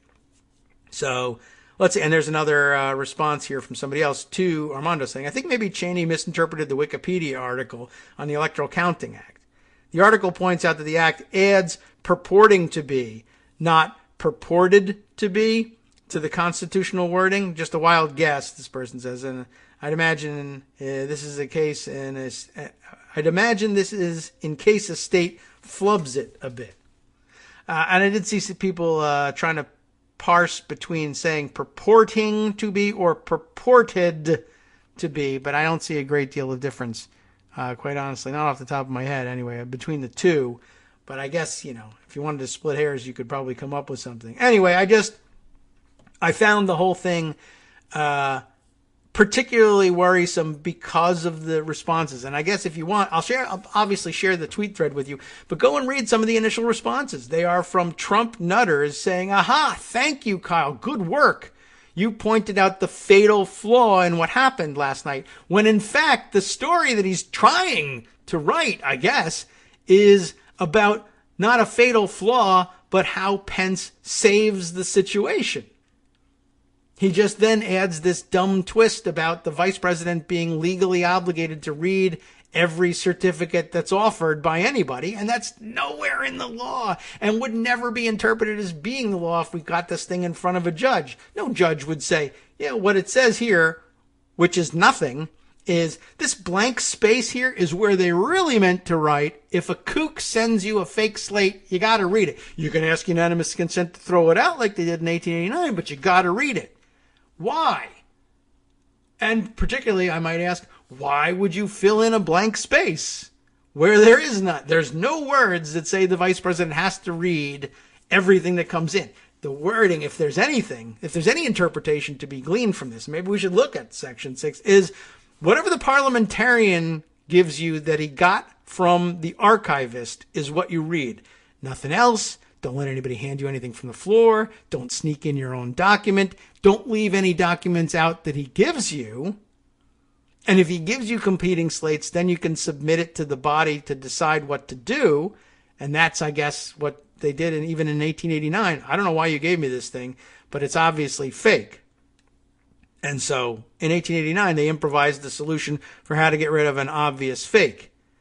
But there's nothing in that, and certainly nothing in the law that says you got to acknowledge anything anybody sends to you purporting to be a slate of electors. That would be crazy. And guess what? The crazy people have picked it up and run with it. Whose fault is that? It's not mine. I didn't write that article. I didn't write that imprecise language, and I never would. I wouldn't be able to get that imprecise language out of my mouth without stopping mid-sentence to tell you, well, there is to be fair, what if you're from Mars? And I could never do that. Anyway, I found that off-putting, to say the least. All right, I got to jump into some other things here. One, you should be aware of reporting also in Politico, and who knows, maybe it's even Kyle Cheney. It's not. It's, who is it? Caitlin Emma. That's the whole name. That's not her first name and middle name either, I guess. Well, maybe it is. Maybe people work with stage names now. Capitol Police firings imminent after attempted coup, which they put in quotes here.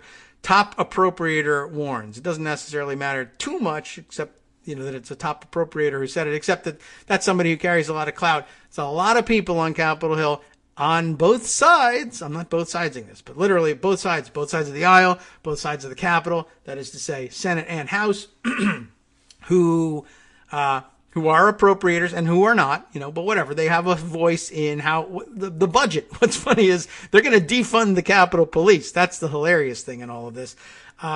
Except it's not very hilarious. But Yes, a lot of people are ready for some police firings, and the people who decide the budget for the Capitol Police are among them, and it's going to be interesting to watch how that develops. Apparently, I did see somewhere along the line a tweet from a reporter, maybe Matt Fuller. We can check and see if we can find a thing. Overhearing some conversation during the evacuations in the initial stages of the attack on the Capitol, in which as the Capitol Police are escorting people, I guess people who they believe to be liberal Democrat reporters from fake news or whatever, as they're escorting them to safety, the cops commenting to one another, bet they love us now, like that these are the people trying to defund the police, and now they love us because we're protecting them. And in a matter of fact, all the stories were about how they surrendered and didn't protect them very well at all. Yeah, everyone loves cops who surrenders. I'm sure you'll be fine. Hi, it's me, David Waldman, your host for Kagro in the Morning, and I've learned that I either need to update these announcements more often or stop saying that the announcements are brand new. What's not new is that this message, too, is a call for your support in keeping the Kagro in the Morning show on the air. My thanks go out to all of you who do support the show through your donations. The stats say that Kagro in the Morning fans download our program about 2,000 times each weekday, but our donors make up only about 8% of our daily listeners. Patreon.com, Patreon.com, makes it simple to make easy, secure, recurring monthly contributions to support our show. Patreon.com/KagroX gets you straight to our donation page. If we're helping keep you sane during the Trump era, consider what that's worth. $1 a day? 50 cents? One thin dime? We do about 20 shows a month, so pick a number, do the math, and head to patreon.com/KagroX to let us know. Thanks again, everyone, for all your support. All right, welcome back now to the Kagro in the Morning show here on Netroots Radio. All right, I got to start making notes to myself to dig around for that bet they love us now tweet. Speaking of tweets, I wanted to get on the record. I mentioned earlier that there was the one tweet now being circulated that was back from December 20th. It's in fact December 21st. Aryeh Kovler. Who is Aryeh Kovler? He is a writer and political and comms communications consultant. I mainly tweet on UK, Israeli, and US and world politics and current affairs. Seems like a broad mandate. And his tweet that was being recirculated today, again, dated December 21st, says how do I start with this? It says, on January 6th, armed Trumpist militias will be rallying in D.C. at Trump's orders. It's highly likely that they'll try to storm the Capitol after it certifies Joe Biden's win.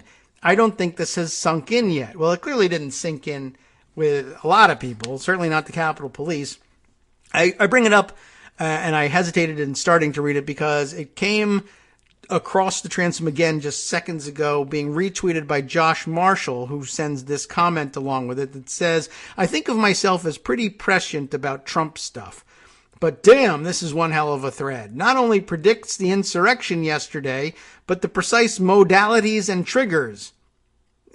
Almost. The mob was clearly there for trouble from the start, and I suspect we'll find out much more. That part certainly seems true.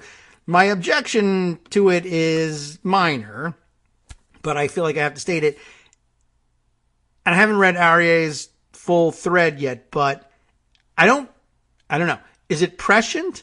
They've been saying, and I thought I've been reading reports about it, because I'm not reading their Twitter threads. I'm reading, or their Parler threads or whatever. I'm reading the reports about it. Seems to me like a lot of reporters were saying, yeah, they're coming to the Capitol on the 6th. They plan to rally and try and disrupt the electoral vote count, or at least to protest the electoral vote count. I don't know if anybody said to me, or that registered with me that they did, that they were going to try and storm the Capitol. Certainly not in the middle of the vote count to try to disrupt it, although I guess that's a good prediction once you sit down and think about it. What do you think they're going to do when they're here? Josh says, Aryeh says that I guess the thinking is they'll wait and they'll protest and they'll break in after the certification of the Biden win. That's as good a guess as any. But, I mean, I'm not so sure it's prescient as I would guess. Aryeh Kovler says, I read it somewhere that they said. And so let's go on. I mean, with his next tweet in the thread is, these people, there's a photo, These people are angry at the Democrats. They're angry at the GOP for not suspending democracy. They hate the media, and many consider police to be the enemy, even as they fly the Blue Lives, quote unquote, Blue Lives flag instead of the Stars and Stripes. That's what's going on in the picture here. And then he says, they are convinced that Congress will somehow declare Trump the winner on January 6th. Maybe Pence will just refuse to count the electoral votes from states Biden won. Does that sound like maybe familiar? People have been thinking about this. Or the Senate will throw those votes out. Or Justice Thomas somehow. I don't know. Alternatively, some think Trump will win because they will ensure it. Maybe by forcing Congress to certify him the winner at gunpoint. Maybe as backup forces to Trump's supposed military coup.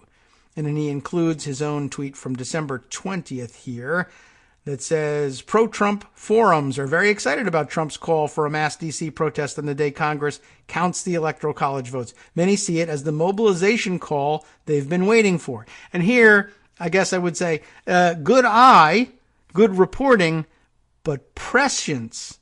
My suspicion is if you ask Aryeh, how are you so prescient? He would probably say, I'm not prescient.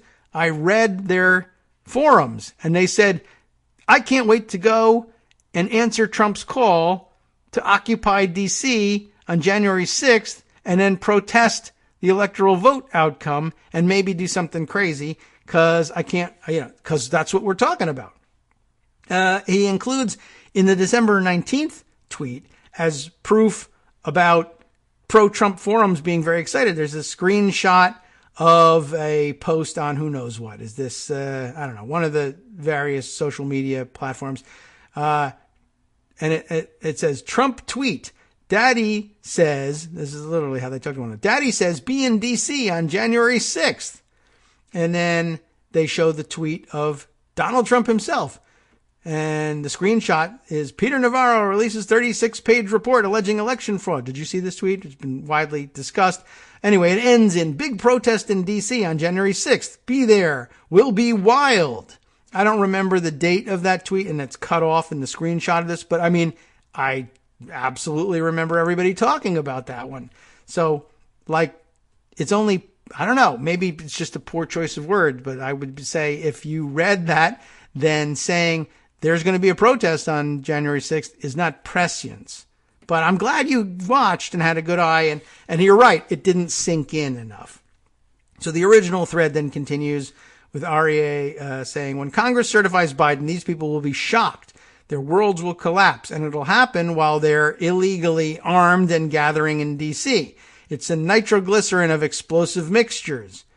How will, and here I would say maybe this is where the prescience is. He, in thinking about what was going to go on, said, I believe it will cause a psychotic break of some kind, and they'll do something really a lot crazier than previously imagined, that they really would storm the Capitol.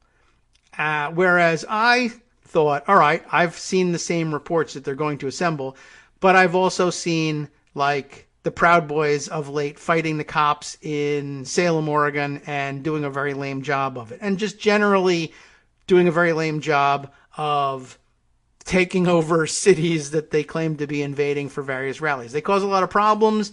They punch a lot of people, but chiefly they tend to punch people who show up looking to punch them. Not like that's a good thing, and not excusing them. And sometimes they do harass random people. They are absolutely a-holes and thugs and belong in jail for the most part. But, actually I would say really honestly among their leadership, yes, for the most part, the people who show up and populate their rallies and give it size, but don't necessarily hog camera time are pathetic.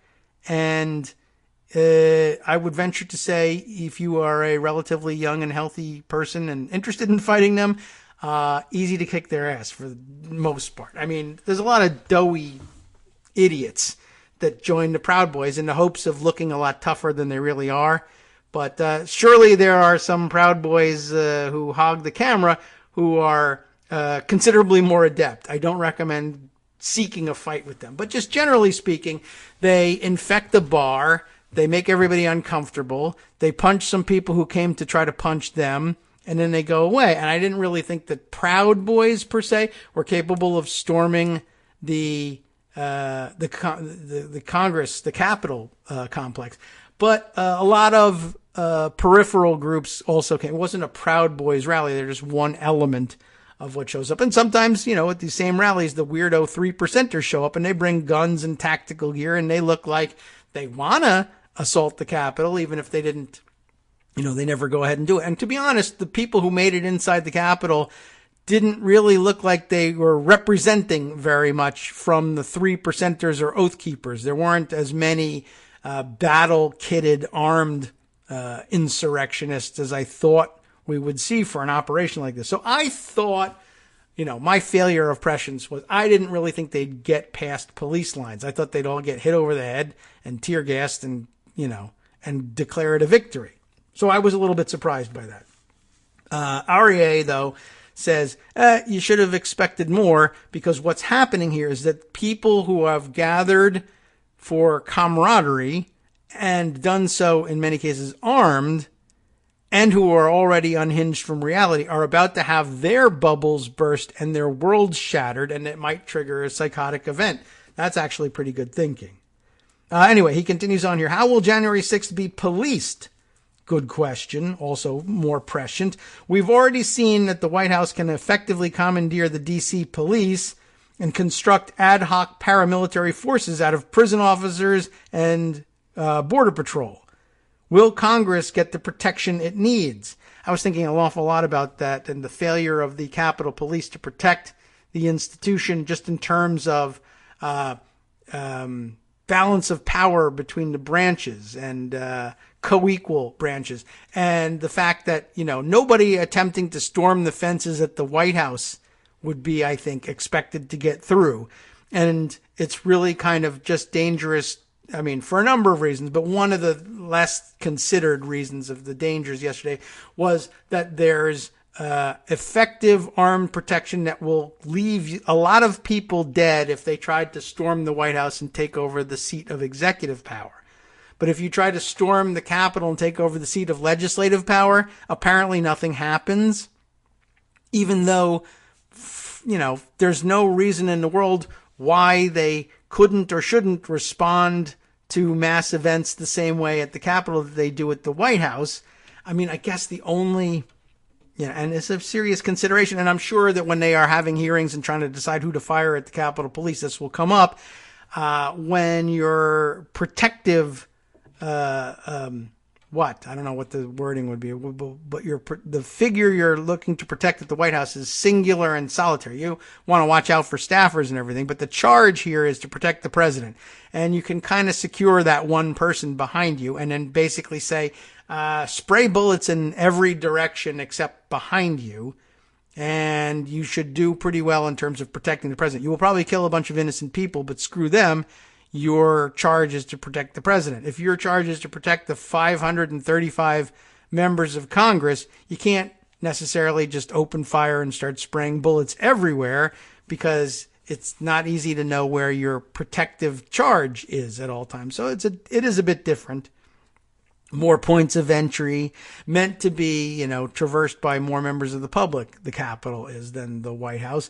So, yeah, but they sure could have done a better job, even without bullets, yesterday.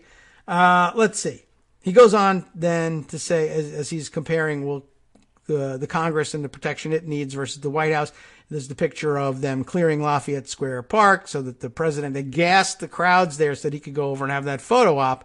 And they couldn't clear the plaza around the Capitol for some reason. The Capitol Police has 2,200 officers, he goes on to say, but I'm guessing they mostly aren't riot trained or SWAT types. And they really, I feel like they should be. But that was a big question about the training yesterday, is are they really trained to do anything more than stop one crazy person charging in, or to haul away mass protesters who really don't have any intention of being violent or dangerous? And generally speaking, the answer is probably no. So he says, I'm guessing they're not riot trained or SWAT types.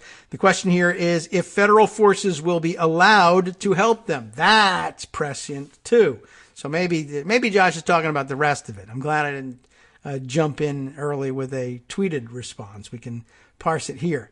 To be clear here, I don't think the 3%ers, Proud Boys, Oath Keepers, or Boogaloo types are going to seize the Capitol. I figured that if you were going to seize the Capitol, you would need them.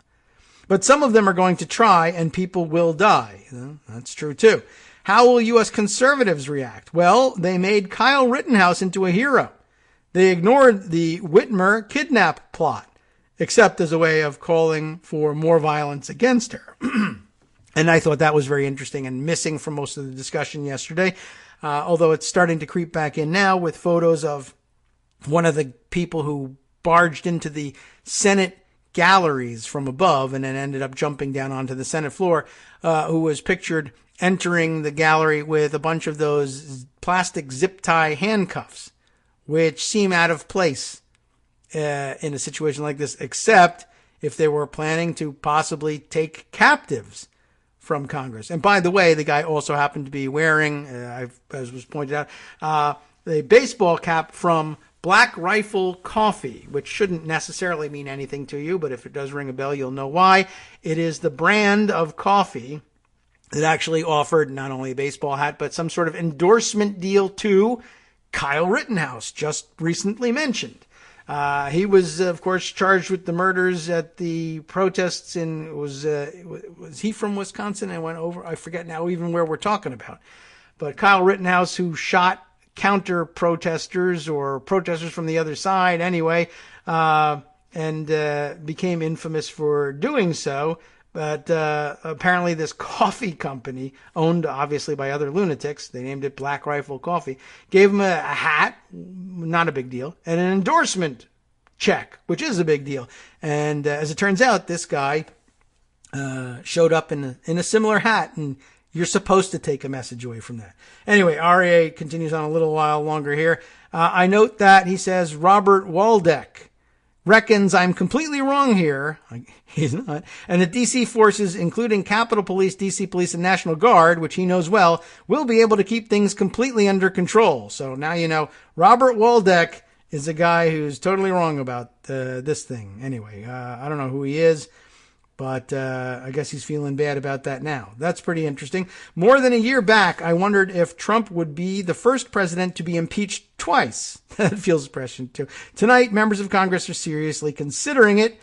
And whether it goes anywhere, I don't know. I saw a lot of cynicism about that, and I couldn't predict it for you. But I will point out, let's see. One, I will point out that, again, the House manual gives every member of Congress the opportunity to raise impeachment and propose it directly on the House floor. Long story short, without going into too much detail about what the rule is, any member can go to the floor and seek time, and once they get recognized for whatever purpose, and no matter what else is going on, can say that they rise to propose directly the impeachment of the President of the United States, Donald J. Trump, give their reasons. They don't even really actually have to have anything prepared in writing, though it would help. They don't have to have articles of impeachment handy at all. They can simply go there, like literally right the moment that you think of it. Last night or today, you could go to the floor and do it. You might even have been able to do it last night during one of the House sessions because it's so highly privileged. It actually says in the House manual that not even an election case, which is ordinarily the case of the highest privilege in the House, not even an election case, although they're usually talking about a House election case, can supersede it. But basically, you go and you say, hey, I impeached Donald Trump, the President of the United States. Now, that doesn't do the trick by itself. You haven't impeached him at that point. You've merely proposed the impeachment. Give your reasons in writing or not. Now, the House may opt to say, I would like to memorialize your charges in writing, turn them into a resolution, and refer it to the Judiciary Committee. That's one way of them disposing of it without actually having to decide right away. They could say, you know what? I mean, this is within the realm of possibility anyway, even if no House would ever do it. They can say, you know what? You make a great case. I'm going to hold a vote on it right now. And I believe we've got a majority that would vote to impeach him just based on what you said right here. Don't worry, the court reporter we call him a court reporter, but he's, I guess, really a congressional reporter, but, who's standing there and taking down a transcript of what you said, has got that. We can turn it into writing for you. No problem. Let's have a vote. Or they can say, we table your motion, we'll table your resolution, we'll refer it to committee. There's a million things they can do to delay. But any member can do this. At most, they can say, we have to decide whether it's a properly made motion and subject to the privilege that you claim for it. We have 24 hours to decide that, and we'll let you know what our decision is tomorrow. But when they get around to that decision, either yes, it'll probably be yes. I guess they could say you don't make a proper privileged motion, and therefore we won't have a debate on it. But if you get it right, or they do recognize that you are in fact directly proposing the impeachment of the president, you get an hour's debate. It's only an hour, but you get an hour. You might get your motion tabled at the end, but you get the chance to make the case on C-SPAN and have your supporters come out and say why they support you, and your opponents detail why they oppose you. Anybody can do it. So I just, make that point because I saw Ted Lieu last night saying basically that we really ought to be thinking about this. Lots of members saying that they ought to push the 25th Amendment. The House Judiciary Committee Democrats signed a joint letter yesterday saying that yesterday's events ought to trigger the 25th Amendment mechanism for removal of the president and imploring Vice President Pence to do so. Ilhan Omar, who maybe through, circumstance in the last couple of years doesn't end up getting far or finding enough allies for something, but she said she was going to prepare articles of impeachment. Who's the new representative from Missouri? Corey, is that right? Corey Bush said she too thought that the president ought to be impeached and removed, and that there ought to be a 25th Amendment process, and that she was going to, in fact, what her contribution to this was, now I recall correctly, she was writing up resolutions calling for the expulsion from Congress of the Republican members of the House who voted in support of the various objections to the electoral vote because they incited yesterday's attacks. I don't know how far she gets with that, but all the stops are being pulled out in terms of bringing the remedies. So a big day for the newly elected members to participate in some of the most momentous stuff yesterday, too. It was all bad, essentially. In the end, but some did better in making their propositions than others. I don't know where Corey Bush gets with her proposition, but she wasn't the only one saying it. It's not just newly elected members who don't know how things work who were suggesting that people ought to have been expelled over this. Lots of discussion that Josh Hawley ought to end up expelled from the Senate. A lot of broader targets as well. Ted Cruz for bringing up his objection. I don't know how far they get for expelling people just for making objections, but there are other activities that they might be able to stack on top possibly for Cruz, certainly for Hawley, including the picture of him leaving the Capitol during the evacuation and the attack not yet completely getting underway, but people worrying about this thing, walking outside and raising his fist and pumping his fist at the protesters who were about to storm the building. That's not going to do well in terms of any defense. But, again, expulsion, 2/3 vote, tall order. In the House, impeachment, anyway, just simple majority. Want to remind you of that as well. Other newly elected members who didn't do quite as well in all this, I did see, I'll note for the record, Marjorie Taylor Greene, the QAnon lunatic from Georgia, was apparently handed the task of offering an objection in the House to the electoral votes, or in the joint session, rather, to the electoral votes from, which one did she draw? Michigan, for some reason. Now, she's from Georgia. She could have raised the objection to the votes from Georgia, but I guess somebody else did that. Georgia was the first of the states that were where there were objections offered, but that they failed to get members of both houses to sign on to them, and so they were therefore dismissed. And I missed the Georgia one, but then I saw Marjorie Taylor Greene do the Michigan one. I thought that one was particularly funny. She wasn't the first one or the last to offer an objection that flopped because it couldn't get a senator to sign on. But there was something extra special about her offering. She made the case for her objection on the floor during the joint session, and presented such an outer space, completely out of your mind, bonkers QAnon gibberish explanation of her objection that it was immediately obvious, of course no senator is going to sign this. They don't even know what the hell you're talking about. I wish I should grab it somewhere. There's audio of it, but I mean, I couldn't even piece it together. It was that crazy. She said something, I think she was talking about, possibly about signature matching, but maybe more about a mismatch between the number of ballots cast and the number of absentee or mail-in ballot requests made, and that they didn't match, and that was out of whack in some way. I mean, that happens everywhere.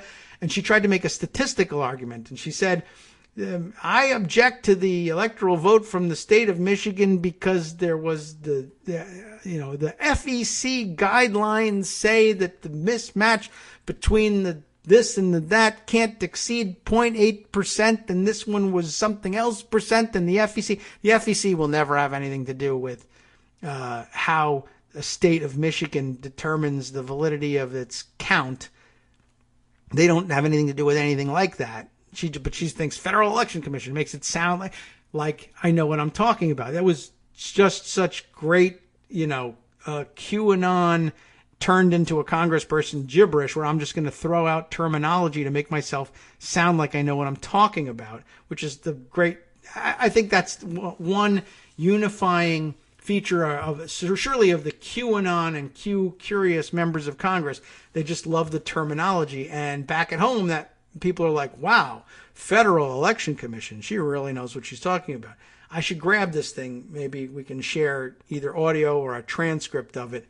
It was, like I said, otherworldly. And I laughed out loud when she was asked by Pence, is it in writing and has it been signed by a senator? And no. And everybody applauded as Pence rejected the thing. But I thought hers was worth special mention because of how stupid and crazy sounding it really was. I should have prepared, but it was, again, 2:00 in the morning. So, all right, let's see. By way of the question of who is or who's been identified as some of the people who occupied the Capitol, as Greg mentioned, we know who they are. The Daily Beast actually has a piece called A Running Field Guide to the Far-Right Goons in D.C. In case you would like to identify them as well, you can read along and figure it out. Let's see. What other things do I have to share with you? Yes. Well, I'll share this tweet with you by way of backup on the idea that cabinet secretaries were actually discussing invoking the 25th Amendment. That was the reporting of Ed O'Keefe on Twitter. So I'll send you that. Anything else that we can shoehorn in before it's time to go? Because it's really close. Let's see. Oh, here's something that I knew was going to be a problem. What was this? It didn't sit right in. Oh, yes. Okay. That was the first report of an explosive device found in the Capitol. Apparently, it was also reported that there was an explosive device found at the RNC building, which I thought was a little bit of a surprise. But as we learned from Aryeh Kovler, the protesters were mad at Republicans, too. And now they're mad at Pence on top of it all. All right. Anything else that we want to bring up? Oh, I guess I'll only add this. I guess I could have been more prescient about the nature of what was going on yesterday if I hadn't been so dismissive of it earlier. I noticed the other day being circulated on Twitter a screenshot of Trumpers acting like they're literally going to war by heading to D.C. and traumatizing their families. And there are these excerpts from Facebook or Parler or who knows what posts, people saying that they were heading, letting their friends know that they were heading to D.C. and that they had told their families goodbye. And I'm not sure if Daddy is coming home from D.C. And it was very sappy and stupid sounding. Like, what do these people really think that they're getting into here? And I had joked, retweeting the thing along with the notation Ashokan, I don't know how you pronounce it, Ashokan farewell .mp3, the music that you would all recognize. as that used as background music in Ken Burns' Civil War series anytime that they were reading letters home from the soldiers in the Civil War. And we made fun of it, but then, of course, somebody isn't coming home from this occupation. In fact, 4 people aren't coming home, but only 1 because they were shot by Capitol Police. Maybe more of them should have been shot by Capitol Police, but I guess it seems pretty clear that there were lots of people like this woman who really thought that they were going to D.C. to possibly not only storm the Capitol, but possibly sacrifice their lives to do it. I guess they probably agreed with Robert Waldeck, who turned out to be wrong in Aria Kovler's telling it, that they probably thought, like Robert, well, we'll all get killed storming the Capitol. They're not going to let us storm the Capitol. Well, they did. And we'll be talking more about the repercussions of that, I'm sure, tomorrow. But who knows? Maybe we'll be overwhelmed by events. At least we got it on the record. Luckily, if you haven't had your fill of this yet, we have the West Coast Cookbook and Speakeasy coming up next. And if you have had your fill of it, you're also in luck because, as you know, one of the defining features of the show is that he collects his stories from all over the place, much of it very esoteric and things that you might not have heard elsewhere. So if you're looking for a break, either way, honestly, the West Coast Cookbook and Speakeasy is the place to come to rest for the next hour. Please do so. Let's see. He's got comments from General Barry McCaffrey to kick things off. No surprise there. From networksradio.com. You have been listening to Kagro in the Morning with David Waldman. McCaffrey, to no one's surprise, thinks they got to remove rogue Trump from office right now. And, of course, he's right. More about what went on yesterday. What about international? What would be in international news? Well, the pandemic caused England and Wales to record their most deaths last year in over a century. And guess what? There's more to come from around the world as well. Stay tuned. See you tomorrow.